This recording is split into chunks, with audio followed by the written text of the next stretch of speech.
За юу яцхан маний ч бас хурган хүмүүс үзээд л байна. Өмнөх оруулсан киног маань бүр 40 мянган хүн үзжээ. Баярлалаа танаас бүгдээрд маш их баярлалаа. Гэхдээ вэ штэ өнөөдрийн бичлэгэн дээр кино ярихгүй. Одоо нэг жоохон хипхоп контент руу орё доо тий.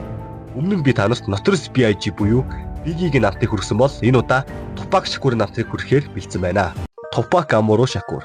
Тэр Tupac хэмээх нэрээр алдаршсан Америкийн рэпер мөн жүжигчин юм. Түүнийг бүх цаг үеийн хамгийн агуу нөлөө бүхий рэперүүдийн нэг гэж үздэг. Активчид түүнийг 20 дугаар зууны нөлөө бүхий хөгжмийн уран бүтээлч хар эрстэй Америкийн улс төрийн нэрт зүтгэлтэн гэж үздэг.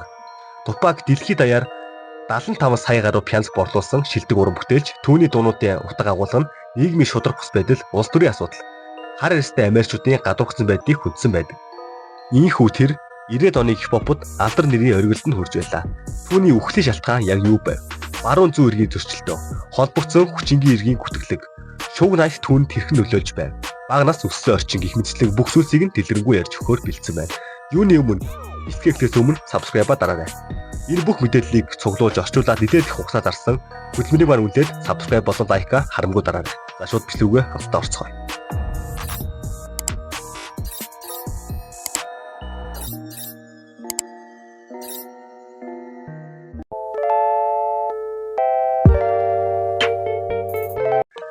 За тэгэхээр Tupac Shakur нь 1971 оны 6 сарын 16-нд Нью-Йорк хотын Харлем дүрэгт төржээ. Түүнийг анх төрөхөд Listen Fresh Crooks гэдэг нэр өгсөн ч нэг нас хүрэхэд ээж нь түүнийг Испанийн дарангуулын эсрэг бослог гаргасны дараа 1781 онд Перу улсад цааслагдсан Инки сүүлчийн захирагчийн удам болох Tupac Amaru хоёрын нэрээр буюу Tupac Amaru Shakur хэмээх шинээр өгсөн. Shakur нь араб гаралтай нэр бөгөөд баяр баясгалан гэсэн утгатай. Tupac-ийн ээж Afeni Shakur нь хожим тайлбарлахдаа би түүнийг дэлхийн өвсгөлж уугуул иргэдийн нэртэй байлгахыг хүссэн. Түүнийг зөвхөн ойр тойрны орчмын биш дэлхийн соёлын нэг хэсэг болгосоо гэж хүссэн болохоор ийм нэр өгсөн юмээ тайлбарласан байдаг. Tupac-ийн ээж Afeni Shakur нь Black Panther буюу хар ирвэс намын гишүүн байжээ. Хар ирвэсээ арай энэ биш үз? За уучлаарай үгүй юм байна. Хар ирвэс нам нь хар эрснүүдийн эсрэг ялгуурлал хүчирхийлэлтэй тэмцэхээс орж байсан бөгөөд дараа нь нийгмийн шударгаас эдийн засгийн эрхтгч байдлыг хангах чиглэлийн үйл ажиллагаа явуулдаг байжээ. Tupac-ийн амьдралд хамгийн том нөлөө үзүүлсэн хүн түүний ээж. Afeni Shakur буюу Tupac-ийн ээж нь аавтай нь тийм ч удаа цаг хугацаа өнгөрүүлээгүй. Тиймээс Afeni Shakur түүнийг ганцаараа өсгсөн.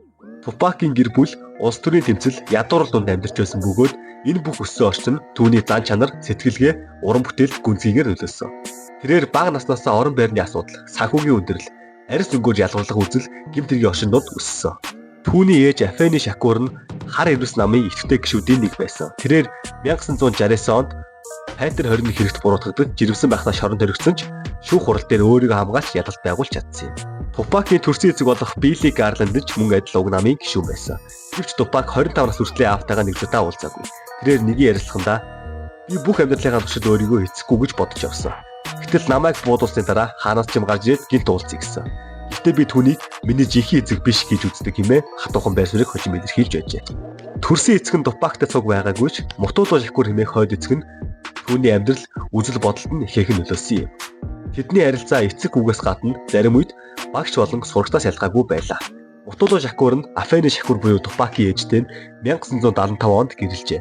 Mutulu Shakur ч мөн адил хар эрс намын гишүүн байжээ. Тэдний гэрлэх үед Tupac 4 настай байв. Mutulu Shakur Tupac-ийг төрсөн хүүшгээ харж андаж түүнд дараах зүйлсийг маш сайн сургажээ. 1. Улс төр хар эрснүүдийн эрх. Tupac-ийн олон дууны үгсийн цаана Black Panther буюу хар эрс намын гишүүдийн үзэл баримтал байдаг. Мөн White Man's World, Keep Ya, Hip Hop, Changes зэрэг дуунуудын утга агуулга Mutulu Shakur-ийн үйл санаатай нэгт холбоотой. 2-т бие даасан байдал, тууштай байдал. Mutulu Shakur нь Tupac-д өөрийгөө хэн нэгэнд боол болгож болохгүй гэж багаас нь заа сургажээ. 3. Нийгмийн шудраг бус байдалтай тэмцэх хэрэгтэй гэдгийг ойлгуулсан. Tupac цагдаа нарын хүчирхийлэл, арьс өнгөөр ялгарлах үзэсгэлэн эсрэг дуугардаг байсан нь Mutulu Shakur-ийн үйл санаатай холбоотой. Гэвч 1986 онд Mutulu Shakur банкны дээрэн болон цагдаагийн эсрэг зэвсэгт үйл ажиллагаанд оролцсон эргээр буруутгагдаж 60 жилийн хорих ял авчээ. Энэ үед Tupac 15 настай байсан. Гэвч Mutulu Tupac-аас харилцаагаа таслаагүй түүнийг үргэлж хамгаалж дэмжиж ирсэн. Tupac-ийг алдартай болсон ч Mutulu түүнд шоронгоос захидал бичиж зөвлөгөө өгдөг байжээ. Tupac Sekiya Shakur хэмээх төрсөн охин дүүтэй мөн Mopreme Shakur хэмээх том хойд ахтай. Tupac охин дүүтэйгээ маш ойр дотн өссөн бөгөөд түүнийг үргэлж хамгаалж ахын үүргээ маш сайн гүйцэтгэдэг байв.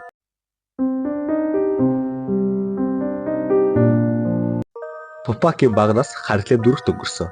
Түүний өссөн орчин нь нийгмийн болон эдийн засгийн бэрхшээлтэй байлаа. 1984-өөс 1988 он Балтимор хот. 1984 онд гэр бүл нь Балтимор руу нүүж тэрээр Балтимор School for the Arts сургуульд хэлсэн орсон. Тэнд балет жүжиг, яруу найраг хөгжим судалж байсан бөгөөд тэр үеийн багш нар нь түүнийг онцгой авьяастай хэмээн үнэлдэг байв. Тэр үедээ Тупак Jada Pinkett Smith-тэй найзалж тэд маш дотн найзууд болсон. Jada-тай хамт яруу найраг бичиж урлагийн талаар их ярилцдаг байв. Балтимор хот ядуурл гэмт хэрэгтэй байсан тул Тупак амьдралын бодит үннийг төлдөг харж нийгмийн асуудлыг ойлгох болсон. 1988-аас 1991 он Калифорни, Мэри Сити. 1988 онд ээж нь масруулах бодисд одож ажиллахгүй болсноор гэр бүл нь Калифорни мужийн Мэри Сити рүү нүүжээ. Мэри Ситийн дундаж давхрах болон ядуу өрхүүд холилдон өс фурсан хот байсан боловч гэмт хэрэг ихтэй хар тамхины 8 газар авсан байв. Тупак энэ хотод рэп хөгжмөөр хичээллэж Лейла Стенберг хэмээх менежертэй танилцсан. Энэ үедээ Strictly Dope нэртэй хамтлаг байгуулж уран бүтээлийн гараагаа эхлүүлсэн. Гэхдээ Мэри Ситигийн орчин түүнийг гэмт хэргийн бүлэглүүд боломжтой амьдралтай ойртуулж эхэлсэн. Тэрээр орлогоо нэмэгдүүлэхийн тулд заримдаа хар тамхи зардаг байсан хэмээн өөрөө ярьж байв. Нью-Йорк, Балтимор, Мэри Сити зэрэг хотууд нь гэмт хэрэг хар тамхи зэвсгийн 8 ихтэй байсан тул Тупак багаасаа энэ бүхнийг харж ойлгож өссөн. Энэ нь түүнийг бодит амьдралын хэцүү үннүүдийг рэп хөгжимд оруулахад нөлөөлсөн. Тухайлбал Brenda Scott Baby, Dear Mama, Trap зэрэг дуунууд нь энэ нийгмийн асуудлыг илчилсэн. Харин Baltimore for the Arts сургууль нь түүний уран зохиол, жүжиг, хөгжмийн мэдрэмжүүдийг хөгжүүлсэн. Тэрээр Шекспирийн шүлгүүдийг уншиж, сонгогдсон зохиолоос урам авч, дууныхаа үгэнд гүнгүзгийн утга агуулга шингээдэг болсон.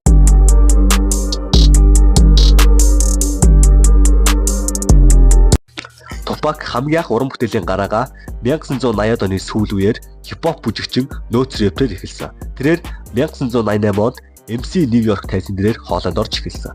Тэр жилдээ Тупак Лейла Стенбергийн яруу найргийн хичээл сууж эхэлсэн бөгөөд Лейла Стенберг удалгүй түүний менежер болжээ. 1992 онд Digital Underground хамтлагийн рэпер ажиллаж эхэлсэн бөгөөд хөгжмийн ертөнцид хөл тавьсан юм. Тэр хамтлагийн Same Song дуунд оролцсноор анх олон нийтийн анхаарлыг татсан. 1991 онд тэрээр анхны бие даасан цомог болох Apocalypse Now-ыг гаргасан. Энэ цомогт Brenda Scott Baby, Trapped, If My Homie Calls зэрэг дуунууд нь тухайн үеийн нийгмийн шудраг бус байдал, арьсны үзэл, цагдаагийн хүчирхийлэл зэрэг сэдвүүдийг зоригтойгоор хүндэснээр түүнийг гүн гүнзгий агуулгатай нийгмийн уран бүтээлд мэдрэмжтэй уран бүтээл гэдгийг харуулсан боловч тухайн үеийн ерөнхийлөгч Динквел ийм дуунуудыг олон дүрх ямар шалтгаан байхгүй. Манай нийгэмд ямар ч байр суурь эзлэхгүй цагийн гар чимээ шүмжилжээ. Харин Тупак хариуд нь би зүгээр л хар эстэй залуусны өмнөөс дуурахын тулд рэп хийсэн. Миний дууны үгнүүд бүгд үнэ хэмээн тайлбарлажээ.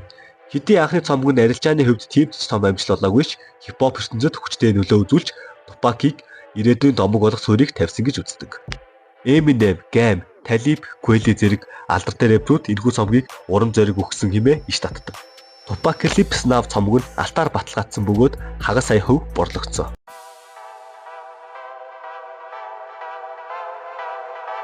1993 оны 2 дугаар сард тэрээр Strictly for My Nigga хэмээх хоёр дахь цомгоо гаргав. Энэхүү цомог нь арилжааны хувьд амжилт байсан бөгөөд pop цомгийн Billboard 2 дугаар чартын 24-д орсон. 1993 оны сүүлчээр Tupac, Tyrus Big Sai, Himes, Iron, Macadocious, Rivers болон түүний хойдох Moprem Shakur, Walter нартай хамтран Tag Life хэмээх хамтлагийг байгуулсан. Tag Life хамтлаг нь өөрсдийн цорын цомог болох Tag Life Volume 1 цомгоо 1994 оны 10 сарын 11-нд гаргасан бөгөөд уг цомгож алтаар баталгаажжээ. Гэвч тухайн үед gangster rap урсгал нь маш их шүмс зүрт байсан тул цомгийн анхны хөлбөрийг хасч ихэвчлэн шин дуунуудаар шинжилсэн. Эсвэн эдэж Tupac Street-ийн хамтаар 1994 оны Source Awards дээр хідэж гаргаагүй Overton Bail хэмээх анхны төлөвсөн сингл дуугаа дуулав.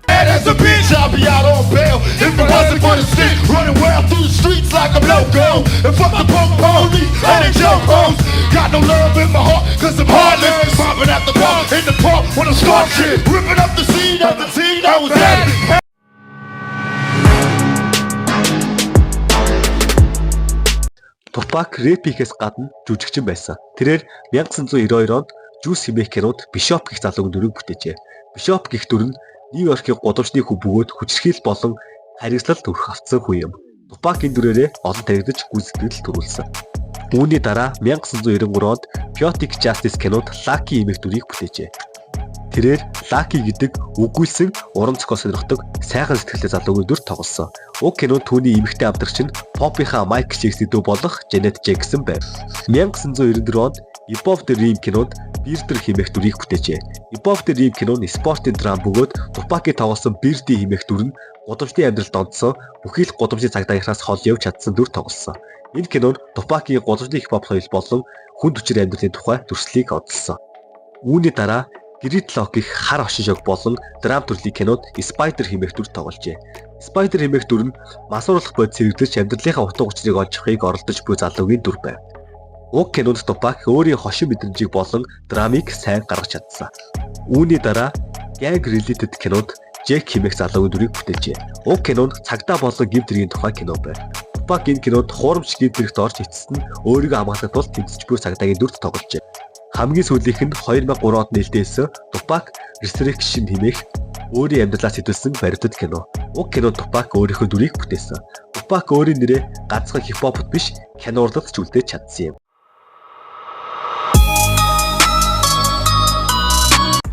(1993 онд Biggie Los Angeles хотод зочлон ирэв. Тэрээр орон нутгийн хар намхны наймагчнаас өөрийг нь Тупактай танилцуулахыг хүсэж тэд ч хурдан найзууд болов. Biggie-тэй найзууд болсоос хойш Тупак өөрийн тоглолтууд дээрээ түүнийг дууддаг болсон. Тэд хамтдаа Running from the Police буюу House of Pain дуудыг бичүүлсэн. Мэдээллийн дагуу Biggie Тупакд хамтран ажиллах санал тавьсан хэдий ч Тупак түүнд хандан Sean Combs буюу Puffy чамайг илүү сайн чиглүүлж чамайг одлоход туслана нэмэ хэлсэн байдаг. Энэ үед Biggie карьерийнхаа их үе буюу дөнгөж анхны цомгоо гаргахад явж байсан. Харин Тупак өөрийн карьер байрсараа эзэлж аль хэдийн нэрт гарсан байжээ. Тупак Biggie-г маш их магтаж заримдаа зөвлөгөө өгдөг байсан гэдэг. Тэр үед Тупак түнд ур чадвар бизнес талаар яаж амжилт хүргэх талаар тусалдаг байв. Тэд хамтдаа тайзан дээр гарч, дуулж, ойр дотн ажилладаг байжээ. Тупак түнд үргэлж үлсгэлэн бай, үргэлж даруй бай гэж зөвлөдөг байжээ. Biggie нэгийн ярилцлаганда Тупак бол миний анд байсан. Бид хамт студ сууж, хамт хооллож, шоудаг байсан хэмээн дурссан байдаг. Тэр үед Тупак Нью-Йоркт ирэхдээ Biggie-гийн байранд хонох тохиолдол гардаг байсан гэдэг.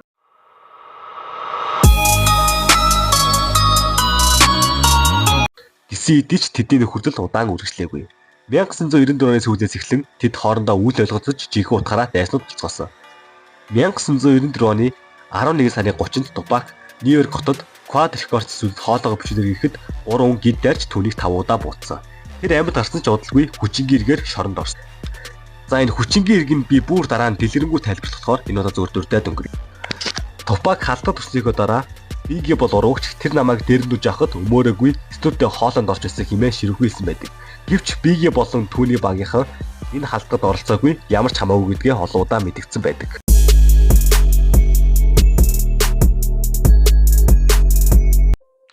Халтанд өртөөд бүрэн идэж амжаагүй байхдаа Тупак хүчингийн эргээр гүтгэгдэн шоронд суусан юм. За тэгэхээр ихэнх YouTube сувгууд энэ талаар бүрэн дэлгэрэнгүй яриаггүй, харин би танарт яг юу болсон тухай тэр үнэхээр энэ нэрт буруутай юу гэдгийг эхнээс дагуулад маш дэлгэрэнгүй хүргэе.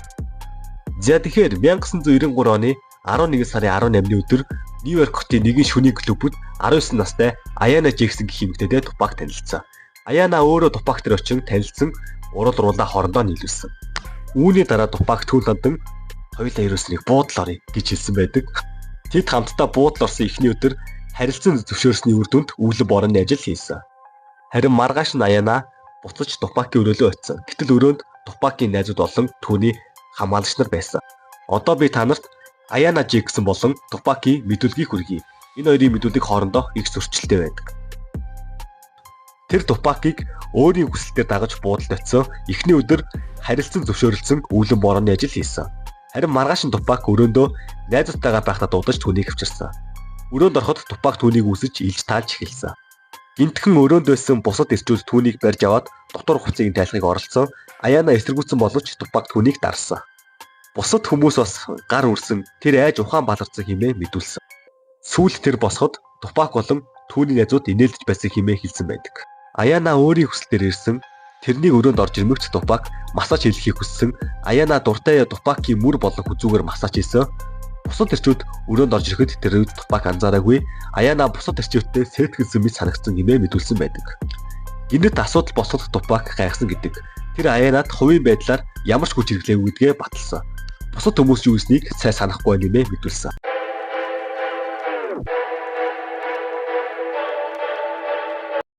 Аяна жигсэнг эмнэлгийн үзлэгт оруулсан. Эмнэлгийн тайлан дээр зарим жижиг хэсэгт гэмтэл байсан боловч хүчирхийллийн хангалттай нотлохоо байгаагүй. Гисэн эдий ч шүүхийн шийдвэр Тупакийг бие мах бодит хүчирхийлсэн хамжиг чимээн буруутгасан. Харин бэлгийн хүчирхийл гэдгийг нотолж чадаагүй. Үндсэндээ Тупак өөрөө хүчирхийлд оролцоогүй ч өрөөнд олж ирсэн бүх зүйлийг зогсоогүй гэдэгт нь буруутгаж 1995 оны 2 дугаар сард түүнийг 1.5-аас 4.5 жилийн хоригдлыг оноод Rikers Island хэмээх шоронд түүнийг хорьсон. Тупак шүүх хурал дээр би түүнд анхаарал халамж үзүүлсэн. Бусад эрчүүд өрөөнд орж ирэхэд би хэд ядарсан байсан тул юу болсныг мэдээгүй. Миний буруу гэвэл би түүний аюулгүй байдлыг хангаж чадаагүй юм да хэмээн хэлсэн байдаг. За хэрвээ энэ бичлэг 500 лайк хүрвэл би Тупакийн шоронд байхдаа vibe сэтгүүл өгсөн ярилцлага мөн уг хэргийн хохирогч Аяна Жексон 2020 онд энэ нэргийн талаар ахин юу гэж хэлсэн тухай би хүргэн хэрвээ 500 лайк хүрвэл штэ.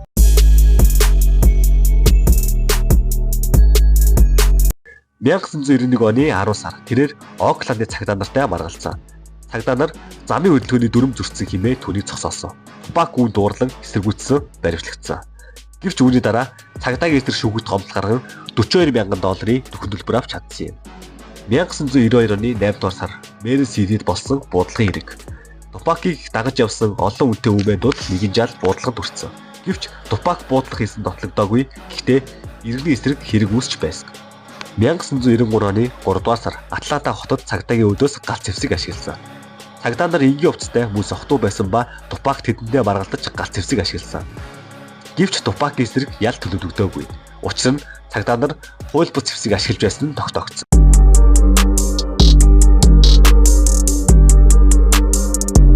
1995 оны 2 дугаар сард Тупак Нью-Йорк хотын Rikers Island хэмээх шоронд бэлгийн хүчирхийллийгээр хоригдож эхлэв. Тэр шоронд байх хугацаанд Me Against the World хэмээх өөрийн 3 цомгоо гаргасан. Энэхүү цомог нь Billboard 200 чартын 1-р байранд орж тэргүүлсэн шоронгоос гарсан анхны хип-хоп цомог болсон. Тэрээр шоронд байхдаа маш их ном уншсан. Ихэвчлэн философи, шашин, улс төр, түүхийн номнууд сонирхдаг байв. Мөн тэрээр өдрөөс өдөрт шин шүлэг болон дууны өгнүүд бичдэг байсан. Тэр ч бүхэл түүний шүлгэрүүдээ санаа аван The Rose That Grew From Concrete нэртэй номууд хэвлэгдэн гарсан. Тупак сэтгэлийн шаналтай ганцаардмал байсан ч өөрийгөө шинэ нүдээр харж эхэлсэн. Би өмнө нь их ууртай байжээ.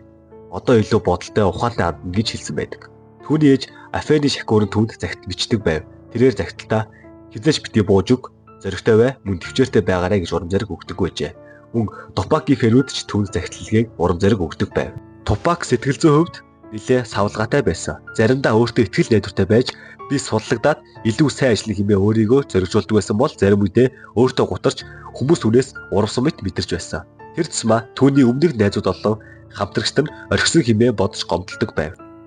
Аргагүй байлгүй дээ. Tag Life хамтлагийн найзууд нь ч мөн түүний менежерч холбооцсарсан түүнд хангалттай дэмжлэг үзүүлээгүй. Тэр шоронд бичсэн захидал мөн ярилцлага дээрээ би шоронд орохоор хүмүүс намайг мартсан. Миний төлөө хинч зогсоогүй. Хиндэж битгий бүр итэг. Амжилтаа явахад чинь чамд наалцсан бүх хүмүүс чинь худлаа. Одоо би маш их ганцаардж байна. Надтай хинэж холбоо бариагүй. Тэд миний сэтгэлд гүн шарх үлдээж, итгэлийг минь алдаж, урамыг нь хугаллаа гэж хэлж байсан. Тэрээр шоронд байхдаа оюун санаагаа өгжүүлж, маш их шүлэг дууны үг бичиж дотгож байгаа хүн болсон.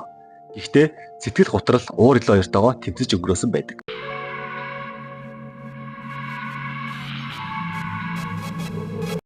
1995 оны 10 дугаар сард Тупак шоронгоос судлагдав. Тэрээр шоронд байхдаа шуг найтын эзэмшдэг Detroit Records-тэй гэрээ байгуулж мөн түүний хүслээр шоронгоос хүлээсэн хариу арга хэмжээтэй байв. Тупак шоронд хугацаанд мөнгөний асуудалтай байсан бөгөөд тэрээр шуг найтын тусламжтайгаар судлагдсан. Шуг найт Тупакийг шоронгоос гаргахад шаардлагатай $1.4 сая төлсөн хэмээн ярьдаг. Шуг найт Тупакийг судлах шийдвэрийг гаргасан нь зөвхөн мөнгөний асуудал төдийгүй түүний уран бүтээлийг Detroit Records-д авчрах зорилготой байв. Тупак шоронгоос судлагдаж гарсны дараа West Side East Side буюу баруун зүргийн биф улам хурцтаж эхлэв. Тупак болон Biggie-гийн биф 1995 оноос эхлэн улам эрчтэй өрсөн бөгөөд Тупакийн West хүн дарамттай болж эхлэв. Тэрээр шоронгоос гараад Detroit Records-тэй гэрээсээ дараа их хэмжээний харилцан дайсагдлын үгсийг хэрэглэх болсон. Biggie-гийн Who Shot You буюу хин чамайг бууцсан байдгүй нь Тупакийг шорондох үед нь гарсан. Тупак үнийг өөртөө чиглэсэн хариу үйлдэл хэмээн харсан байдаг. Тупакийн хувьд Who Shot You дуу 1994 оны 11 сард буудуулсан явдлыг санагдуулж байсан ба тэрээр энэ дууг уг үйл явдалтай холбон бодож сөргөөр хүлээж авсан. Nah, turn that shit back on. Turn it back up.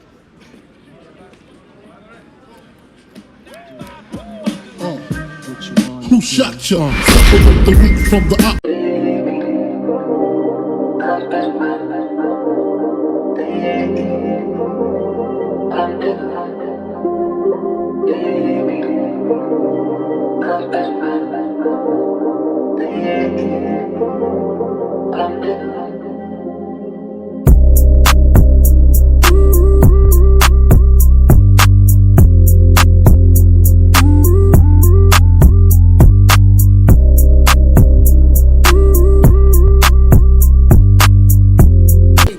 Тиймээс ч хүү шотын дуун Biggie болон Tupac-ийн бифийг эхлүүлсэн хамгийн том суурин болсон.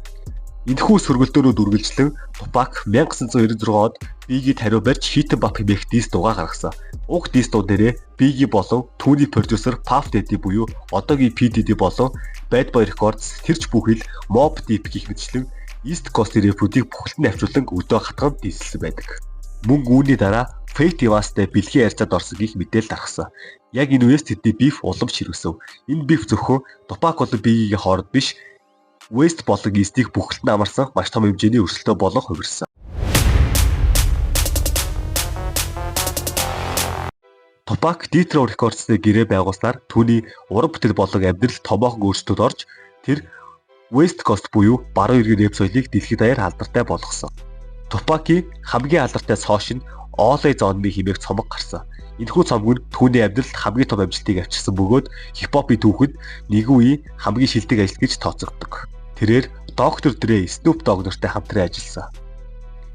All Eyez on Me цомог нь 2 дисктэй нийт 27 дураас бүрдсэн дабл цомог бөгөөд цомогт Two of America's Most Wanted, Ambitious Ride, California Love хэмээх алдартай дуунууд нь багтсан байдаг.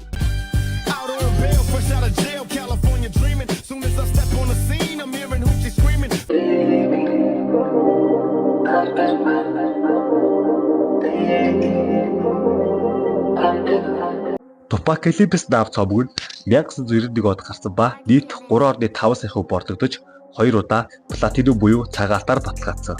Strike the 4x1 цомог нь 1993 онд гарсан ба нийт 4 сая хувь борлогдож 2 удаа цагаалтаар баталгаажсан. Me Against the World цомог нь 1995 онд шорон төрөлж байхдаа гаргасан ба нийт 10 сая хувь борлогдож 3 удаа цагаалтаар баталгаажсан.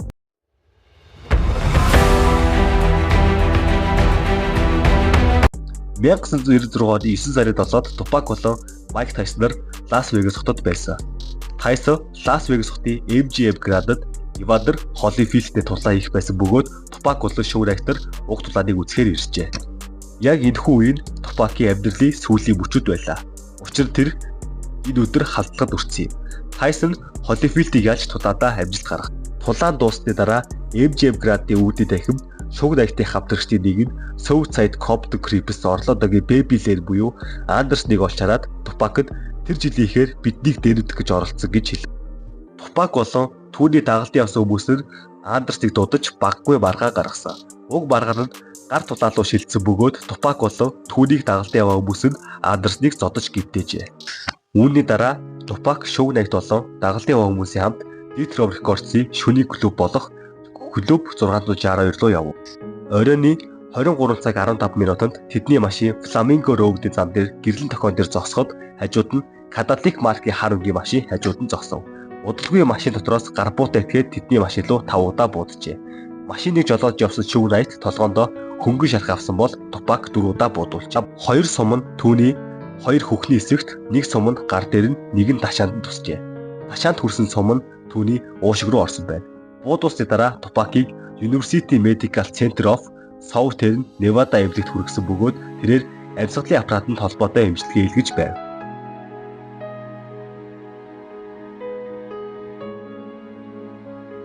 Mike Tyson болон Tupac-ийн хоорондын ярилцаа нягт дотно байсан. Тэд маш сайн найзууд байжээ. Учир нь Tupac Tyson-ы тулаанууд ихээхэд дуртай байсан бөгөөд тэдний найрамдлыг олон хэвлэлд онцлсан байдаг. Tupac болон Mike Tyson нар хоёулаа өсөж томорсон бөгөөд хоёулаа амьдралын хүнд нөхцөл байдлыг туулж ирсэн. Тэдний ярилцаа холбоор зөвхөн найзууд биш харин итгэлцэлээр суурилсан байдаг гэж үздэг. тэрээр эмнэлэгт хүрэгдсэн ч олон удаагийн буудалтын улмаас үүссэн амьсгалын дутагдал зүрхний цохилтонд зогсцсон улмаас 9 сарын 13-ны 16 цаг 3 минутанд нас баржээ. Тэр ердөө 25 наснда үл мэдэгдэх этгээдийн гарт буудуулан амнасаа алдсан юм. Хэдий тэр нас барсан ч маргаангүй West Coast-ийн домог рэпер мөнөөсөө мөн билээ. Хүн байхгүй ч хийсэн бүтээсэн зүйл нь мөнхөд үлдэнэ. Одоо ч түүний дуунууд хуучирдаггүй хүмүүс сонссоор л байдаг. Тиймээс тэр бүх цаг үеийн хамгийн шилдэг, хамгийн агуу рэпер юм да.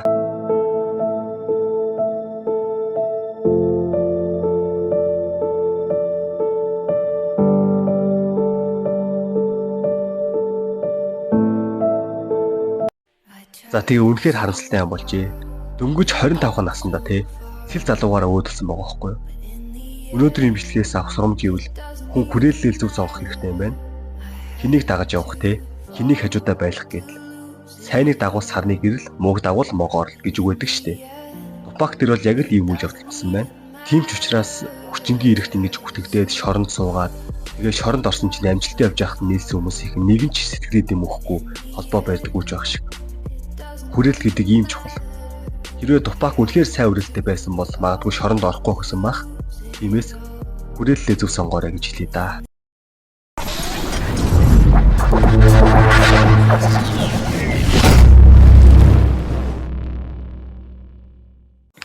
Зя тэгээд жаахан юм орчихлоо гэж. Тэгэхээр Тупакийг бууцсан гэмт хэрэгт нь олдсон одоо хоригдож байгаа. Гэтэ бас яг баттай юм уу гэхээр бас үгүй. Хоригдож байгаа хүн бол өөрийгөө буруугүйгээд хэрэгээ хүлээхгүй байгаа. Яг мөн гэсэн баталгаатай нотлох баримт одоогийн байдлаар олдог байгаа мөлий. Хэрвээ энэ бичлэг 500 лайк хүрэх юм бол би энэ талаар илүү дэлгэрэнгүй хүргэж болно. Тэгээд яг хэсэг нь та нараас шалтгаалах юм байна штэ. За тэгээд бичлэг оруулахгүй удаж байгаад үнэхээр уучлаарай. Хувийн ажил ихтэй жоохон завгүй яваад байна. Ядаж явах тиймэрхүү намтар бичлэг бол бүр нэлээд цаг авдаг. Мэдээллүүдийг нэ индекстэй орчуулсан судалгаа ин гээл ер нь нэлээд хугацаа ордог л доо. Хэдий тийм ч гэсэн манч айл бол хурдан бичлэгүүд оруулахыг хичээнэ. Дараагийн намтар бичлэгээрээ мань та нарт Gangster Rap-ийн загалмайс эцэг Easy-г ярьж өгнө. За тэгээд үг болдож өхөр боллоо. Дараагийн бичлэгээр уулзтлаа. Түр бай.